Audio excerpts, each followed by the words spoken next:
9 dies després de l'episodi de Fort Bend del Dia de Santa Cecília, que va obligar a tancar els parcs municipals, els alumnes dels centres educatius de primària han pogut celebrar la tradicional cantada en honor a la patrona dels músics sota la carpa dels jardins de l'Hort d'Iglesias. Aquesta és una proposta que es va engegar l'any 2010, a la que enguany s'ha sumat també l'Aula Vilalta. Els nens que tinc a l'aula de primària, de tercer, sisè, feia anys que em deien és que a nosaltres quan anem a Santa Cecília també ens agradaria tocar, en lloc de cantar, perquè quan toquen els agrada tocar.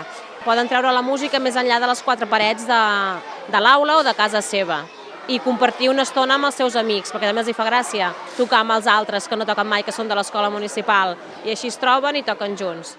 Així, una vintena d'infants i joves de l'Aula Vilalta han passat a formar part de la banda que acompanya musicalment els petits cantors dels centres educatius de primària, juntament amb els seus companys de l'Escola de Música Municipal. Exceptuant les baixes ocasionades pels refredats de temporada, els infants i joves escolaritzats al municipi, des d'infantil 3 fins a 6è, han ofert un concert dedicat en aquesta ocasió a la mar.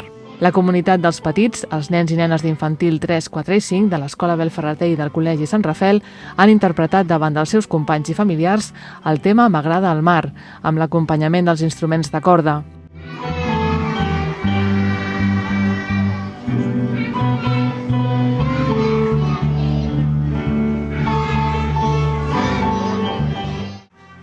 Els alumnes de primer, segon i tercer han cantat l'havanera L'Avi Mariner, on s'han afegit els instruments de vent i percussió.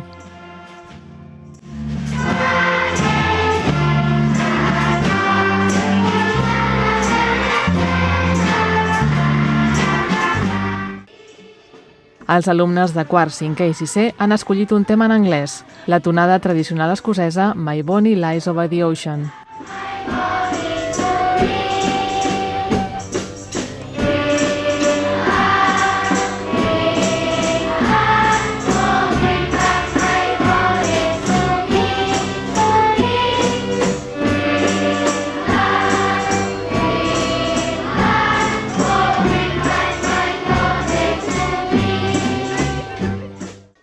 I com és costum, han tancat la trobada amb un cant comú, Sota la mar, de la banda sonora de la pel·lícula La Sireneta.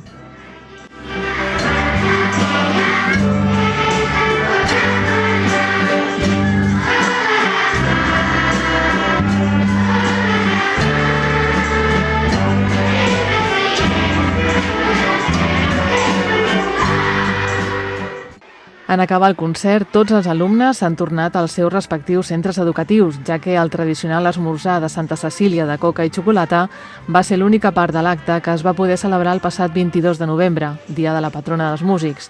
Això sí, cadascú a la seva classe.